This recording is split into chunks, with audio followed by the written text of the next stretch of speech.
လုပ်ငန်းတွေကအမျိုးအစားပေါင်းမြောက်များစွာရှိပေမဲ့တကယ်တမ်းစနစ်ချမယ်ဆိုလို့ရှိရင် 70% လောက်ကပုံစံတူပါပဲအဲ့တော့ကိုယ့်လုပ်ငန်းစနစ်ချဖို့အတွက်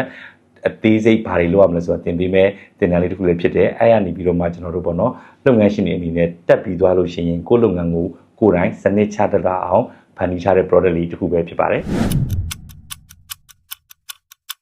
အဆိုင်ရာဆိုတာသူ့ရဲ့နာမည်အရှိကတော့ shape it right ပါမိမိရဲ့လုပ်ငန်းကိုပုံစံအမှန်ပြောင်းလဲလိုက်ပါဆိုတဲ့သင်တန်းလေးပဲဖြစ်ပါတယ်သူကဒီအဆိုင်ရာရဲ့အဓိကအကြောင်းရင်းကပေါ့နော်ဘာလဲဆိုလို့ရှိရင်ကိုယ့်ရဲ့လုပ်ငန်းကိုမိယူဖလားလုပ်ငန်းတွေလုပ်နေတာကြားနေ SME လုပ်ငန်းတွေအတွက်စနစ်တကျဘယ်လိုလဲပတ်ရမလဲဆိုတော့အခြေခံပြီးဒီဇိုင်းဆွဲထားတဲ့သင်တန်းလေးတစ်ခုပဲဖြစ်ပါတယ်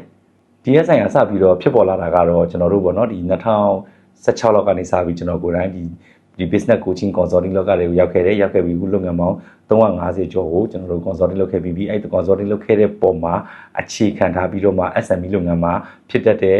အမားတွေပြီးတော့တွားမဲ့စနစ်တွေအဲ့ဒါတွေအားလုံးကိုအခြေခံပြီးတော့မှဒီဇိုင်းဆွဲထားတာပါဘာကြောင့်မို့လဲဆိုလို့ရှိရင်ကျွန်တော်တို့လုပ်ငန်းတွေကအမျိုးအစားပေါင်းမြောက်များစွာရှိပေမဲ့တကယ်တမ်းစနစ်ချမယ်ဆိုလို့ရှိရင် 70% လောက်ကပုံစံတူပါပဲအဲ့တော့ကိုယ့်လုပ်ငန်းစနစ်ချဖို့အတွက်အသေးစိတ်ဘာတွေလုပ်ရမလဲဆိုတာသင်ပေးမယ်သင်တန်းလေးတစ်ခုလည်းဖြစ်တယ်အဲ့ရနေပြီးတော့မှကျွန်တော်တို့ပေါ့နော်လုပ်ငန်းရှင်တွေအနေနဲ့တက်ပြီးသွားလို့ရှိရင်ကိုယ့်လုပ်ငန်းကိုကိုယ်တိုင်စနစ်ချတတ်အောင်ဖန်တီးထားတဲ့ product လေးတစ်ခုပဲဖြစ်ပါတယ်ဒီအဆိုင်ရာသင်တန်းမှာအဓိကသင်မဲ့အကြောင်းအရာတွေကတော့ကျွန်တော်တို့လုပ်ငန်းအများစု SME လုပ်ငန်းစုနဲ့ဒီ traditional business တွေအများစုမှာမရှိတာများတဲ့ business model အကြောင်းတွေပါလာပါမယ်နောက်ပြီးလို့ရှိရင်အရန်ကိုထိရောက်တဲ့ why business fail လုပ်ငန်းရှင်တွေမတိလိုက်မတိဖာလာပဲလုပ်မိနေတဲ့စီးပွားရေးကိုကြရှုံးစေတဲ့အချက်ကြီး14ချက်အကြောင်းတွေအသေးစိတ်သင်ပါမယ်နောက်ပြီးလို့ရှိရင်ကျွန်တော်တို့ marketing နဲ့ပတ်သက်တာတွေပါလာပါတယ်ကိုယ့်လုပ်ငန်းကိုချက်ချင်း impact ဖြစ်အောင်ဘယ်လို marketing လုပ်မလဲဆိုပါလာပါလိမ့်မယ် sales နဲ့ပတ်သက်တဲ့အကြောင်းတွေပါလာပါလိမ့်မယ်နောက်ပြီးလို့ရှိရင်လုပ်ငန်းကိုကျွန်တော်တို့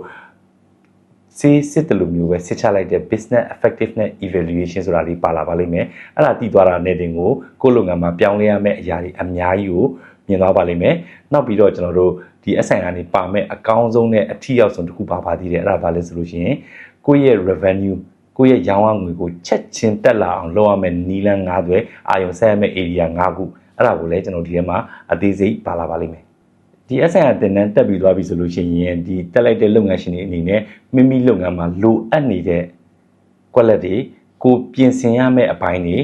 ပြီးတော့ကျွန်တော် area အဓိကတော့စီးပွားရေးမှာအရေးကြီးတဲ့ area ကြီး9ခုပေါ့နော်ကျွန်တော်တို့ strategy ဘိုင်းဆိုင်ရာတွေ system ဘိုင်းဆိုင်ရာတွေ sales တွေ marketing တွေ customer service တွေ HR တွေ finance တွေအဲ့ရဲ့ area 9ခုမှာတစ်ခုချင်းစီမှာဘာတွေလုပ်ရမလဲဘာတွေပြုပြင်ပြောင်းလဲရမလဲငါလုပ်ငန်းမှာလိုနေတာဘာတွေလဲဆိုတာကိုအသေးစိတ်သိသွားလိမ့်မယ်ဘယ်လိုပြုပြင်ပြောင်းလဲရမလဲဆိုတာတွေကိုလည်းသိသွားလိမ့်မယ်ပြီးလို့ရှိရင်ကိုယ့်လုပ်ငန်းရောင်းအားကျနေတာဘာကြောင့်လဲဆိုတာတွေကိုလည်းသိသွားလိမ့်မယ်ဘာတွေလုပ်လို့ရှိရင်ရောင်းအားတက်လာမလဲဆိုတာကိုလည်းတည်တည်ချာသိသွားလိမ့်မယ်လုပ်ငန်းစနစ်ဘယ်အပိုင်းတွေမှာအားနည်းဆိုတာလည်းသိလာလိမ့်မယ် marketing ဘာကြောင့်မထိရောက်နေဆိုလည်းသိလာလိမ့်မယ်နောက်ထပ်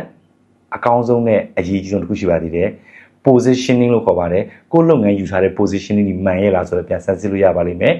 ဘာကြောင့်လဲဆိုလို့ရှိရင်လုပ်ငန်းတစ်ခုမှာ positioning ကြီးအရင်ရေးကြည့်တယ် target market နဲ့ positioning ကိုဘယ်လိုပိုင်နိုင်စုပ်ကိုင်မလဲဆိုတာတွေကိုလည်းအသေးစိတ်ရသွားပါလိမ့်မယ်ဒီအဆိုင်အသင်တန်းကိုအဓိက join တဲ့လူတွေကတော့လက်ရှိစီးပွားရေးလုပ်နေတဲ့လုပ်ငန်းရှင်တွေ SME လုပ်ငန်းရှင်တွေကိုယ့်ရဲ့လုပ်ငန်းကလုပ်နေတာတိုးတက်မှုတွေရပ်တန့်နေပြီလို့ထင်ရတဲ့လူတွေကိုယ့်လုပ်ငန်းမှာအခက်အခဲတွေရင်ဆိုင်နေရတယ်လို့ထင်ရတဲ့လူတွေကိုယ့်လုပ်ငန်းစနစ်မကျဘူးလို့ထင်ရတဲ့လူတွေအကုန်လုံးလာပြီး join လို့ရပါတယ်ဒီအဆိုင်အသင်တန်းကိုကျွန်တော်တို့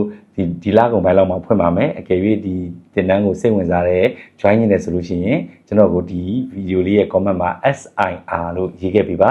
ကျွန်တော်တို့ page ကနေအသေးစိတ်ပြန်ပြပါမယ်အကယ်၍သင်တန်းအကြောင်းအသေးစိတ်သိချင်တယ်ဆိုလို့ရှိရင်လည်းကျွန်တော်တို့ဒီ page messenger ကနေလာရောက်ပြီးမေးလို့ရပါတယ်အကုန်လုံးကျွန်တော်တို့ SIR သင်တန်းမှာပြန်ဆောင်ပါမယ်